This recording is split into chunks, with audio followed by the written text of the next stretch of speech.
कितनी एकादशी है? जम के बोलो। 26। जो भगवान विष्णु के पास जाकर निवेदन करी थी वो निर्जला थी, निर्जला। इसलिए सारी एकादशियों में निर्जला एकादशी की महत्वता शास्त्र प्रमाण करता है महाराज। पर हिंदू धर्म के 3 व्रत ऐसे बता दिए जिन व्रतों का पुण्य समाप्त नहीं हुआ।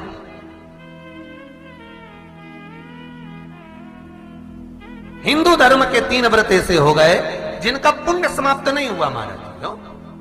जिनका पुण्य प्रबलता में बढ़ता गया। पहले नंबर पर एकादशी,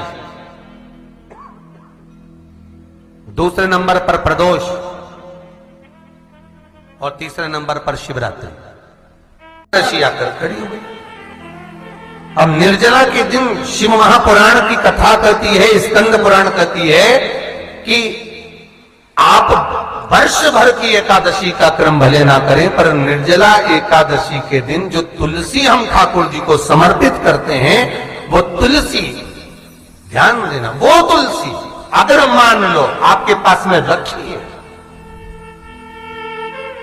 निर्जला एकादशी के दिन भगवान ठाकुर जी को, शालिग्राम जी को, लड्डू गोपाल जी को आपके घर में, आपके मंदिर में जो आपने भगवान को तुलसी समर्पित करी है, वो तुलसी मान लो तुम्हारे पास रखी है और कोई व्यक्ति को बहुत बहुत ज्यादा कष्ट है शरीर में, बहुत बहुत कष्ट है, थोड़ी सी वो तुलसी चढ़ी हुई ठाकुर के चरणारविंद की, आप उस जीव को दो तो सही, आधा घंटा इंतजार करो, स्वास्थ्य में अंतर आना प्रारंभ हो जाता है उस निर्जला का।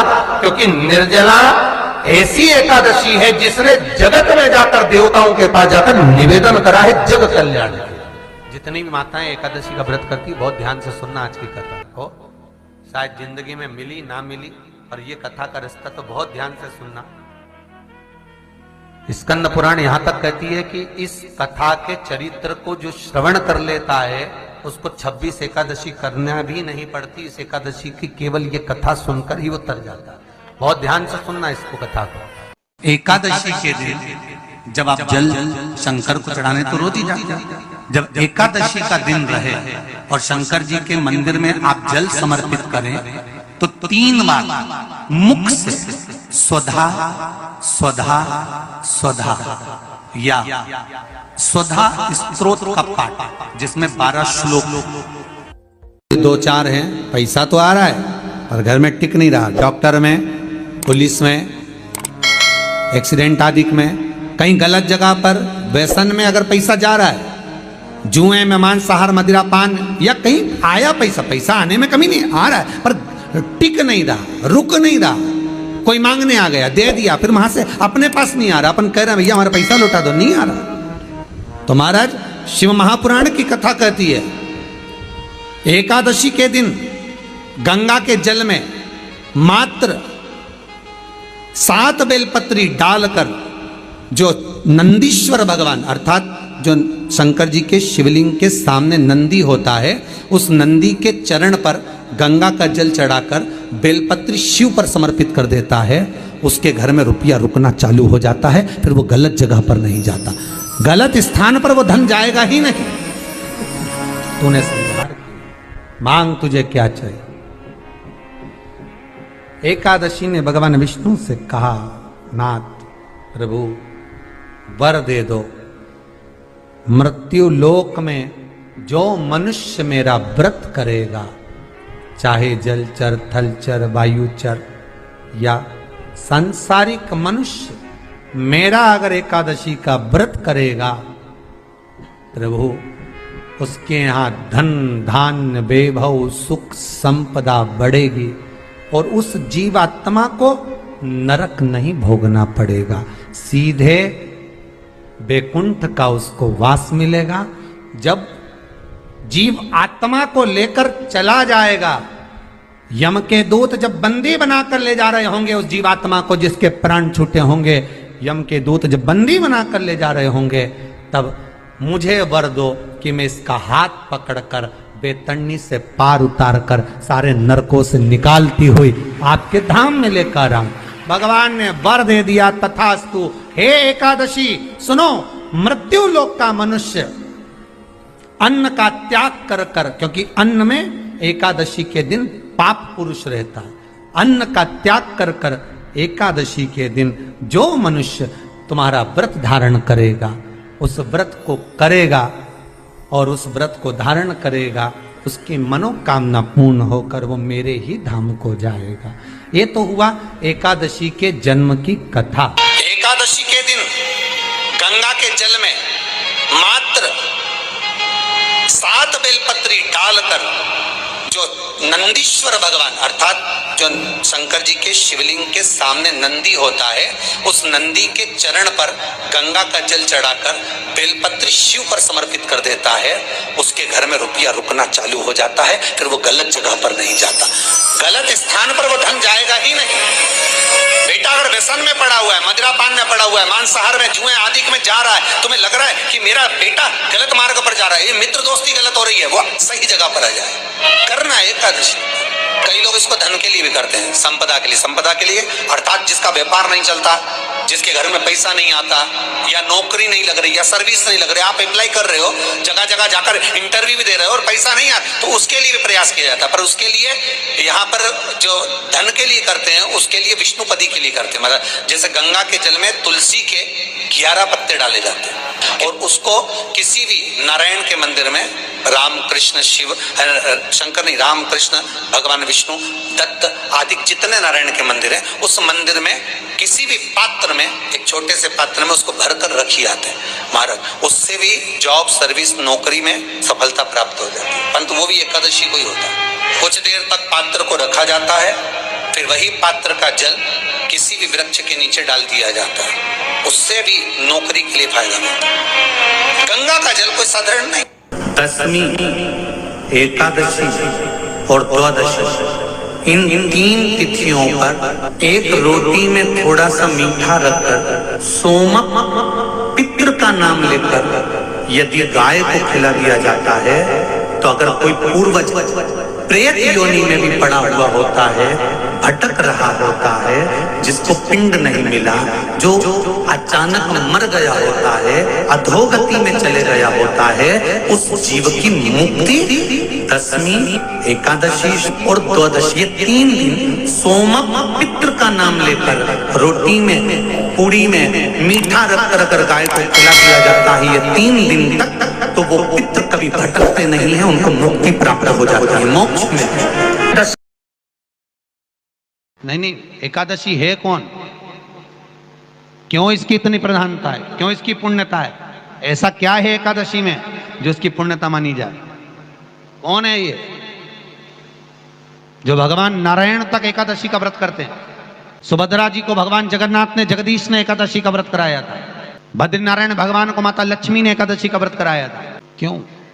चंद्रायण में एकादशी व्रत की माता। एकादशी है कौन? तो कहा जिसको व्रत करने पर भगवान नारायण भी जिसका व्रत करते हो, भगवान माता लक्ष्मी जिसका व्रत करती हो, वो एकादशी है कौन? तो शास्त्र वर्णन करता है महाराज, स्कंद पुराण का सुंदर चातुर्मास्य खंड के अंतर्गत वर्णन आया है महाराज। एक बार भगवान विष्णु आनंद में विराजमान थे, पद्मावती और माता लक्ष्मी दोनों उनके पास में विराजी हुई थी। भगवान लक्ष्मी और पद्मावती दोनों बैठी हैं, एक सिर के पास, एक चरण के पास। कुछ समय बाद वहीं पर ब्रह्मदेव का आगमन हुआ और ब्रह्मा जी आगमन पाकर भगवान नारायण पद्मावती से लगकर उठे और उठकर लक्ष्मी की ओर झुके। झुकने पर इन तीनों के समागम से भगवान नारायण के हृदय चित्त से एक कन्या प्रकट हो गई। उस कन्या का नाम एका था। क्या नाम था? एका। अब 10 उसके गुण इतने प्रबल थे, वो 10 गुण उसके बड़े प्रबल थे कि वो एका जिसको निहारती थी उसको संपदावान बना देती थी, जिसको देख लेती थी उसके जीवन में वो आनंद की अनुभूतियां करा देती थी। एका जिस मार्ग से जाती थी उस मार्ग के द्वार खोल देती थी। एका का पुण्य इतना पुण्य प्रखर। पद्मावती और लक्ष्मी ने कहा महाराज ये बेटी आपके द्वारा निर्मित हुई है, इसका कन्यादान करना चाहिए। हमारे यहाँ हिंदू धर्म में रीति है, जिस दिन कन्यादान करा जाता है उस दिन व्रत रखा जाता है। अब आजकल रखते कि नहीं रखते मालूम नहीं, और कन्यादान करते समय व्रत रखा जाता है। व्रत रखना, एका का कन्यादान करना है। भगवान बोले कन्यादान करें, किसको दें? एका किसको दी जाए? एका प्रदान किसको करी जाए? पुण्यता किसको दी जाए? भगवान नारायण ने उसी समय लक्ष्मी और पद्मा से पूछा, तुम एकादशी के दिन जब आप जल शंकर को चढ़ाने तो रोज ही जाते हैं। जब एकादशी का दिन रहे और शंकर जी के मंदिर में आप जल समर्पित करें तो 3 बार मुख से स्वधा स्वधा स्वधा या स्वधा स्तोत्र का पाठ, जिसमें 12 श्लोक। 2-4 हैं, पैसा तो आ रहा है पर घर में टिक नहीं रहा। डॉक्टर में, पुलिस में, एक्सीडेंट आदि में, कहीं गलत जगह पर, व्यसन में अगर पैसा जा रहा है, जुए में, मांसाहार, मदिरा पान, या कहीं आया पैसा, पैसा आने में कमी नहीं, आ रहा है पर टिक नहीं रहा, रुक नहीं रहा। कोई मांगने आ गया, दे दिया, फिर वहां से अपने पास नहीं आ रहा, अपन कह रहे हैं भैया हमारा पैसा लौटा दो, नहीं आ रहा। तो महाराज शिव महापुराण की कथा कहती है, एकादशी के दिन गंगा के जल में मात्र 7 बेलपत्री डालकर जो नंदीश्वर भगवान अर्थात जो शंकर जी के शिवलिंग के सामने नंदी होता है, उस नंदी के चरण पर गंगा का जल चढ़ाकर बेलपत्री शिव पर समर्पित कर देता है, उसके घर में रुपया रुकना चालू हो जाता है। फिर वो गलत जगह पर नहीं जाता, गलत स्थान पर वो धन जाएगा ही नहीं। तूने संहार किया, मांग तुझे क्या चाहिए। एकादशी ने भगवान विष्णु से कहा, नाथ प्रभु वर दे दो, मृत्यु लोक में जो मनुष्य मेरा व्रत करेगा, चाहे जलचर, थलचर, वायुचर या सांसारिक मनुष्य, मेरा अगर एकादशी का व्रत करेगा, प्रभु उसके यहां धन धान्य वैभव सुख संपदा बढ़ेगी और उस जीवात्मा को नरक नहीं भोगना पड़ेगा, सीधे वैकुंठ का उसको वास मिलेगा। जब जीव आत्मा को लेकर चला जाएगा, यम के दूत जब बंदी बनाकर ले जा रहे होंगे उस जीवात्मा को, जिसके प्राण छूटे होंगे, यम के दूत जब बंदी बनाकर ले जा रहे होंगे, तब मुझे वर दो कि मैं इसका हाथ पकड़कर बेतन्नी से पार उतार कर सारे नरकों से निकालती हुई आपके धाम में लेकर आऊं।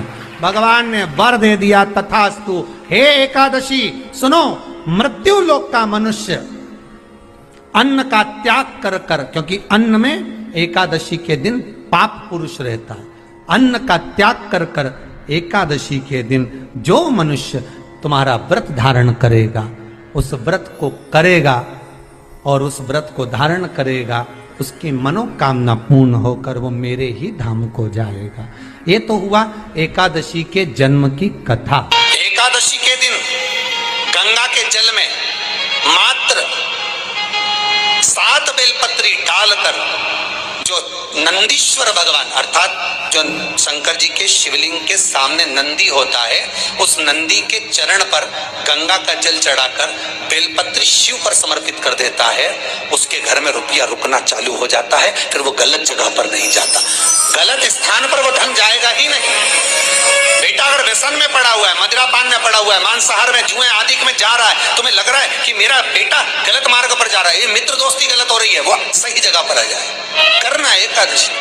कई लोग इसको धन के लिए भी करते हैं, संपदा के लिए। संपदा के लिए अर्थात जिसका व्यापार नहीं चलता, जिसके घर में पैसा नहीं आता, या नौकरी नहीं लग रही, या सर्विस नहीं लग रही, आप अप्लाई कर रहे हो, जगह जगह जाकर इंटरव्यू भी दे रहे हो और पैसा नहीं आता, तो उसके लिए भी प्रयास किया जाता है। पर उसके लिए यहाँ पर जो धन के लिए करते हैं, उसके लिए विष्णुपदी के लिए करते हैं। मतलब जैसे गंगा के जल में तुलसी के 11 पत्ते डाले जाते हैं और उसको किसी भी नारायण के मंदिर में, राम कृष्ण शिव शंकर नहीं, राम कृष्ण भगवान विष्णु दत्त आदि जितने नारायण के मंदिर हैं, उस मंदिर में किसी भी पात्र में, एक छोटे से पात्र में उसको भरकर रखी आते हैं महाराज। उससे भी जॉब सर्विस नौकरी में सफलता प्राप्त हो जाती है, परंतु वो भी एकादशी को ही होता है। कुछ देर तक पात्र को रखा जाता है, फिर वही पात्र का जल किसी भी वृक्ष के नीचे डाल दिया जाता है, उससे भी नौकरी के लिए फायदा मिलता है। गंगा का जल कोई साधारण नहीं।